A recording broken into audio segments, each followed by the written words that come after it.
బేల మండలంలోని ప్రధానమంత్రి micro food processing entrepreneurs scheme కింద పలు గ్రామాలకు చెందిన స్వయం సహాయక సంఘాల మహిళలకు ఒక్కొక్క యూనిట్కు 2 లక్షలతో వారి జీవన ఉపాధి కోసం మంజూరు చేశారు. ఈ పథకాన్ని మండలంలోని 7 గ్రామాలకు చెందిన స్వయం సహాయక గ్రూపులకు అందించారు. ఈ మేరకు వారంతా జీవన ఉపాధి కోసం పిండి గిర్నీలను ఏర్పాటు చేసుకున్నారు. నేటికి సంవత్సరం గడుస్తున్నా పిండి గిర్నీలు పనిచేయడం లేదు. దీనికి ప్రధాన కారణం విద్యుత్ కనెక్షన్ సరిగా లేకపోవడమేనని అమ్మా న్యూస్లో వచ్చిన కథనం ప్రసారమైంది. దీంతో స్పందించిన అధికారులు విద్యుత్ కనెక్షన్ను ఇచ్చారు. దీంతో మహిళలంతా ప్రత్యేకంగా ధన్యవాదాలు తెలియజేస్తున్నారు.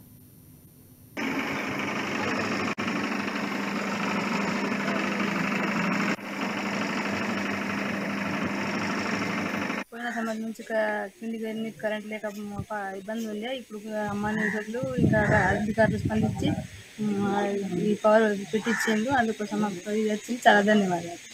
పోయిన సంవత్సరం నుంచి కింది గర్ని కరెంట్ లేక ఇబ్బంది ఉంది. ఇప్పుడు అమ్మా న్యూస్లు ఇంకా అధికారులు స్పందించి ఈ పవర్ పెట్టించిండు. అందుకోసం మాకు ఇది వచ్చింది. చాలా ధన్యవాదాలు. పోయిన సంవత్సరం నుంచి కింది గర్ని కరెంట్